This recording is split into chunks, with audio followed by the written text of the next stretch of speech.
काल पूरी तरह से जो धर्मेंद्र प्रधान है शिक्षा मंत्री उनको इस्तीफा देना चाहिए और एनटीए के चेयरमैन को तत्काल निलंबित कर उनके ऊपर एफआईआर दर्ज होना चाहिए। और हम निरंतर मांग कर रहे हैं कि इस पूरे मामले में सीबीआई जांच की बजाय रिटायर्ड जज से न्यायिक जांच करवाना चाहिए। आप देखिए ये सामने तस्वीरें हैं, ये केंद्रीय शिक्षा मंत्री धर्मेंद्र प्रधान का पुतला है जिसको आज जलाया गया है भोपाल में। और ये कोचिंग की जो लाइन है, भोपाल की जो कोचिंग लाइन जिसे कहा जाता है, जहां बड़ी संख्या में नीट परीक्षा की तैयारियां होती है, आईआईटी जेई एंट्रेंस की तैयारियां होती है, उसी जगह पे ये पुतला दहन आज किया गया है।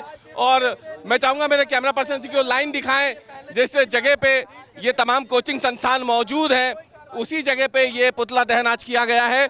और इस प्रदर्शन के जरिए एनएसयूआई ने, जो कि छात्र विंग है कांग्रेस की, उसने जो शिक्षा मंत्री है उनके इस्तीफे की मांग की है। प्रदर्शन को देखते हुए बड़ी संख्या में पुलिस भी यहाँ तैनात थी क्योंकि शिक्षा मंत्री का पुतला दहन था, एनटीए के चेयरमैन का पुतला दहन हुआ है यहाँ पे।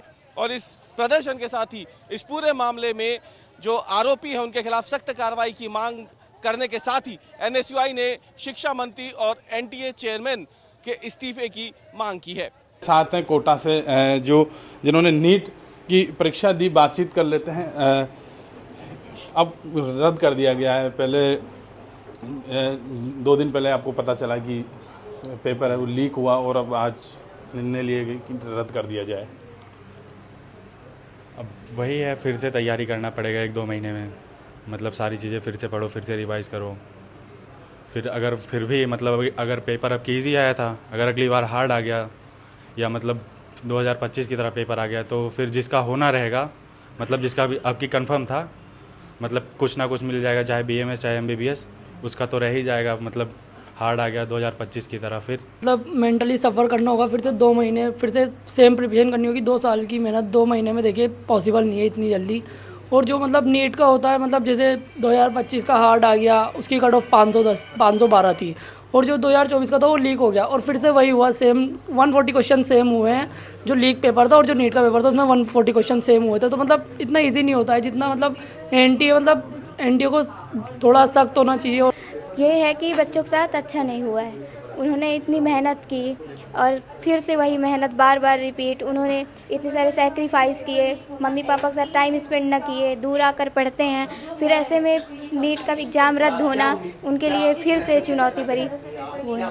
अलीशा, आपने इस बार नीट का एग्ज़ाम दिया था, तो जब ये आज न्यूज़ ब्रेक हुई कि अब जो एग्ज़ाम है वो कैंसिल हो गया और दोबारा एग्ज़ाम होगा, तो क्या रिएक्शन था आपका पहले? सर थोड़ी देर के लिए तो मतलब एक मिनी हार्ट अटैक सा था कि मतलब दोबारा तैयारी करनी पड़ेगी क्योंकि 9 डेज़ ऑलरेडी आफ्टर नीट के बाद ही आई है। और उससे पहले भी न्यूज़ चल रही थी कि मतलब पेपर लीक हुआ है राजस्थान में, तो आई थॉट कि शायद उधर ही रिकंडक्ट होगा, पर ऐसा कुछ हुआ नहीं और मतलब ऑल ओवर ही कंडक्ट होगा, तो फिर दोबारा उस फेज़ में आना पड़ेगा। तो बट मेरे ख्याल से ठीक भी है कि पर उन लोगों के लिए तो गलत है ना जिन्होंने जेन्युइनली तैयारी करी थी, और जो लोगों नहीं करी थी, आई मीन वो पैसों से मतलब जिससे भी उन्होंने पेपर खरीदा, बट बाकी लोगों के लिए अनफेयर है, आई फील। डेफिनेटली। तो नीट एग्जाम के लिए बड़ी, क्योंकि डॉक्टर बनना होता है तो बड़ी मेहनत लगती है, तो किस तरह का रूटीन था आपका? और जब ये न्यूज़ ब्रेक हुई कि कैंसिल हो गया एग्ज़ाम, दोबारा होगा, तो क्या रिएक्शन था आपका? अपना नाम भी बता दीजिए। मेरा नाम गरिमा है एंड जब न्यूज़ आई तो बुरा तो लगा था, आई इवन क्राइड, बट क्या कर सकते हैं, इट्स इंडिया। रूटीन की बात करें तो 12+ आवर्स तो पढ़ना ही पड़ता है हर स्टूडेंट को। अब उन लोगों की गलती की वजह से हम सफ़र करेंगे, हमें फिर वही रूटीन फॉलो करना पड़ेगा। कितना टाइम पढ़ाई की आपने, कितने महीने, कितनी देर? मेरे को तो 3 साल हो गया, मेरा सेकेंड अटैम्प्ट था। एग्ज़ाम अच्छा हुआ था? हाँ, अच्छा हुआ था। तो अब तो रिजल्ट की वेट हो रही थी और ये खबर आ गई कि नीट का एग्ज़ाम कैंसिल हुआ है, तो क्या रिएक्शन था? और अब अपने आप को दोबारा रीगैदर करना कितना मुश्किल होता है? नाम बता दीजिए। मेरा नाम तन्वी है। मतलब मैं तो ये थी कि मेरी तो सिलेक्शन अब तो पक्का ही है, अब तो हो ही जाएगी। अब एकदम से ये तो एकदम ट्रॉमा ही था कि अब फिर से देना पड़ेगा पेपर। अब पता नहीं अब फिर से उतने मार्क्स आ भी पाएंगे कि नहीं आ पाएंगे। फिर से उस तरीके से पढ़ना एकदम, ये तो बहुत डिफ़िकल्ट है एकदम से, क्योंकि जो 2 साल का मोमेंटम बना हुआ था, लगातार पढ़ते रहो, वो चल रहा था। अब हफ्ते से रिलैक्स ही कर रहे थे, था ही कि अब तो हो ही जाएगी सिलेक्शन, पर अब एकदम से ये हो गया। पर ठीक है, अब इतनी जगह लीक हुआ है, फिर उनके आता तो कट ऑफ भी हाई जाती, तो अब ठीक है, एक तरफ से फेयर ही होगा, फिर से होगा, पर क्या श्योरिटी है कि इस बार लीक नहीं होगा, ये भी क्या कह सकते हैं। तो आपको लगता है सिस्टम थोड़ा और टाइटन अप होना चाहिए? होना ही चाहिए बिल्कुल। अभी पिछले साल भी तो लीक हुआ था, पिछले साल लीक हुआ था, इनका तो हर साल का ही लीक होता रहता है, पता नहीं अभी क्या होगा, कब ठीक होगा ये। हाँ जी, आपका क्या? अनन्या। नहीं ना, कितनी मेहनत करनी पड़ती है नीट के लिए, how many hours of study, और कितना कमिटमेंट और डेडिकेशन चाहिए होता है, और आज जब ये हुआ तो लगा नहीं कि ये तो बड़ा अपसेटिंग था? एक्चुअली अभी 2-3 घंटे तक तो बिलीव ही नहीं हो रहा था कि एक्चुअली में कैंसिल हो गया, फिर से देना पड़ेगा, वापस ये सब करना पड़ेगा। और मतलब आवर्स के मामले में तो इसको डिफाइन भी नहीं कर सकते, इतने मल्टीपल वैसे भी सैक्रिफाइसेस करने पड़ते हैं 2 साल की पूरी ड्यूरेशन में, तो अब वापस वो सब करना, वापस पेरेंट्स पे भी वो प्रेशर पड़ेगा फिर से सब कुछ, तो वो तो है ही। हाँ जी, आपका क्या नाम है? युगजोत। युग, जैसे इन्होंने बताया कि स्टूडेंट के लिए तो डिफिकल्ट है, पेरेंट्स के लिए, टीचर्स के लिए, सबकी सपोर्ट सिस्टम एक रहता है, तो जब ये हुआ तो आपका इनिशियल रिएक्शन क्या था, और अब आगे क्या फॉरवर्ड प्लान है? मतलब पहले तो जब एग्ज़ाम दिया था और अच्छे मार्क्स बन रहे थे, ये था कि सिलेक्शन हो जाएगी अच्छे कॉलेज में, तो मतलब बहुत खुशी हो रही थी, पर अब लीक हुआ एग्ज़ाम तो ऐसा लग रहा है, बहुत दुख हो रहा है, मतलब कि अब वापस एग्ज़ाम देना पड़ेगा, पूरी तैयारी करनी पड़ेगी, उस मोड में वापस आना पड़ेगा, तो मेनली शॉक था जब सुना था इस बारे में। शॉकिंग है यार स्टूडेंट के लिए, टीचर्स से भी हम सुबह से बात कर रहे हैं, लेकिन दोबारा उस मोमेंटम को पकड़ पाना कितना डिफिकल्ट रहता है? आई थिंक ये काफ़ी ज़्यादा टफ है, क्योंकि जैसे ऑलरेडी 9 डेज़ हो चुके हैं, एक रूटीन जो पहले थी, रात को देर तक जागना, मतलब कम आवर्स की स्लीप लेना और पूरा टाइम अपने आप को फोकस रखना पढ़ाई पे, अब उसकी जगह वो टाइम कहीं ना कहीं, मतलब बुक से तो एक बार बंद कर दी थी बिल्कुल ही, क्योंकि हाँ जी।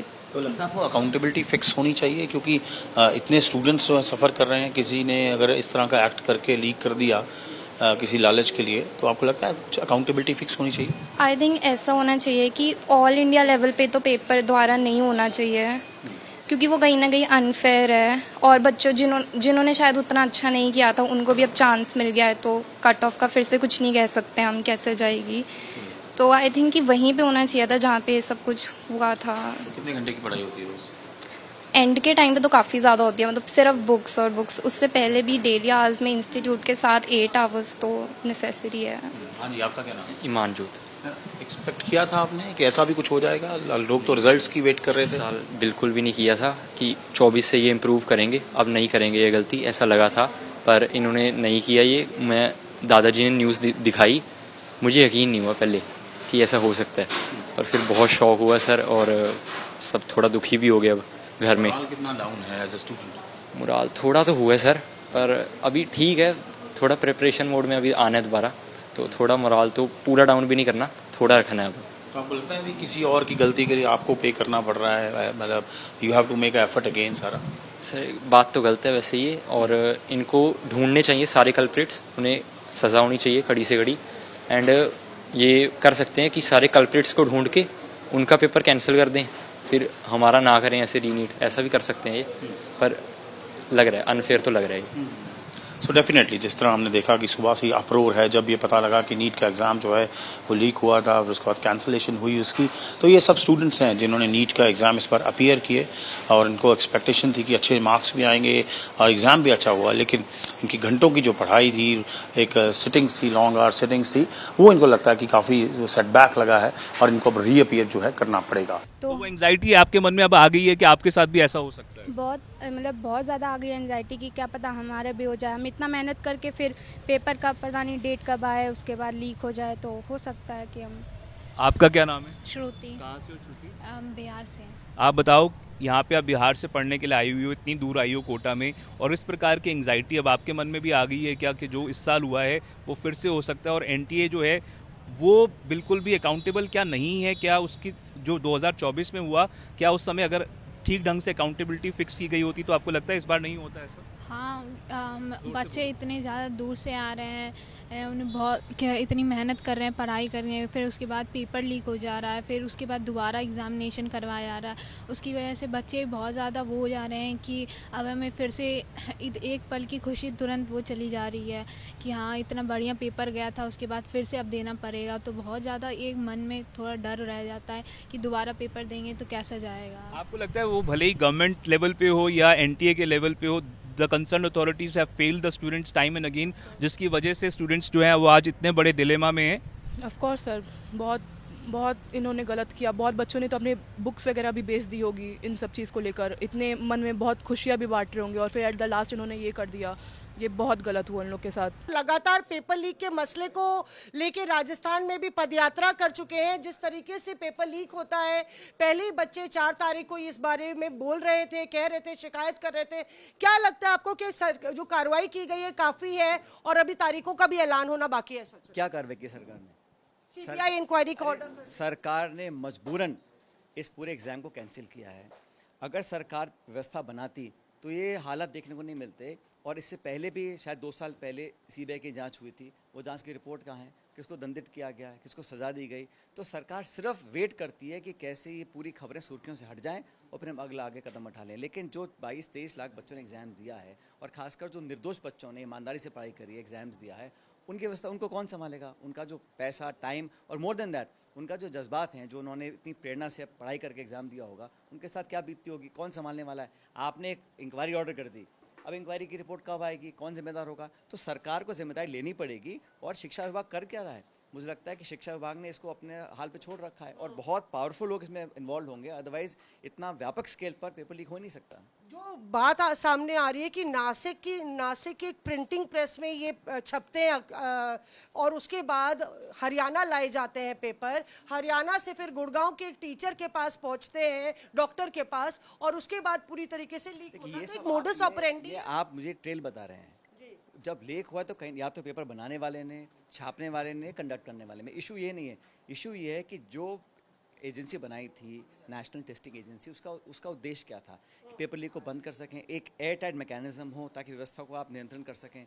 अब वो एजेंसी कोलैप्स कर गई है, उसके लिए जिम्मेदार कौन है? मेरा सवाल ये है कि जिन 22-25 लाख लोगों ने एग्ज़ाम दिया है, उनके जवाब कौन देगा?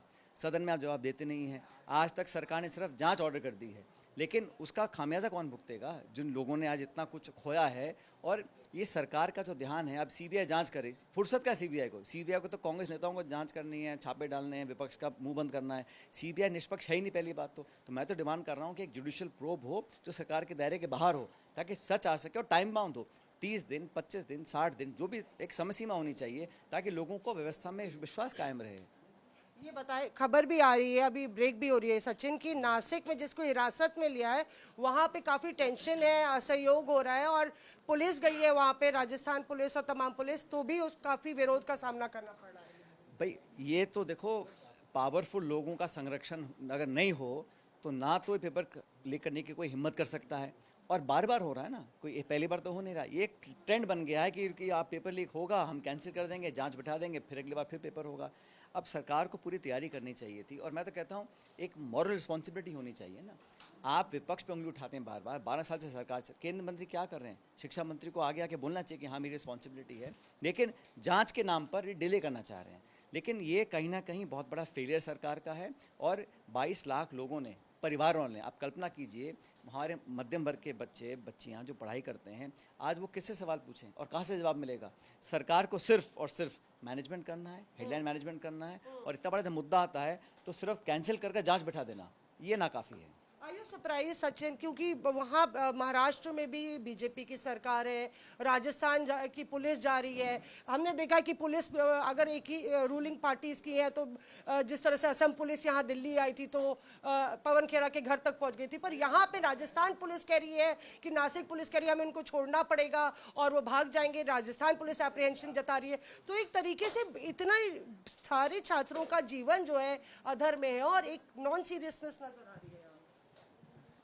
देखिए, आप फिर बोलेंगे मैं क्योंकि विपक्ष में इसलिए बोल रहा हूँ, लेकिन जो राज्य सरकार भाजपा के नियंत्रण में है, केंद्र सरकार आपके पास है, अब कहाँ गया डबल इंजन?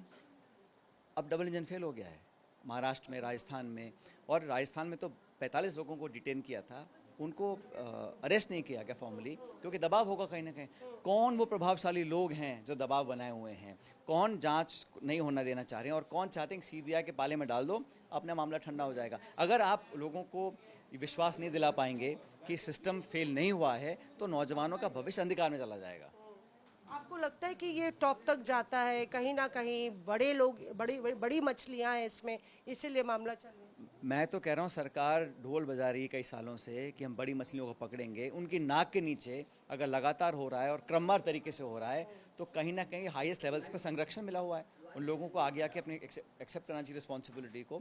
और कोई अभी तक सरकार को जवाब नहीं आया है, किसी ने आके ये नहीं बोला कि हाँ ये गलती थी, कमी हुई है, हम इसकी जांच करा के ये परिणाम लेकर आएंगे। और पहली जांच का क्या हुआ? 24 में जो सीबीआई की जांच हुई थी उसका कोई परिणाम नहीं आया। इस्तीफा मांगेंगे आप धर्मेंद्र प्रधान का? इस्तीफा देना चाहिए, इस्तीफा देना चाहिए मॉरल ग्राउंड्स पर। जांच के बाद परिणाम क्या आएगा वो अलग बात है, लेकिन मॉरल रिस्पॉन्सिबिलिटी तो होनी चाहिए किसी ना किसी की।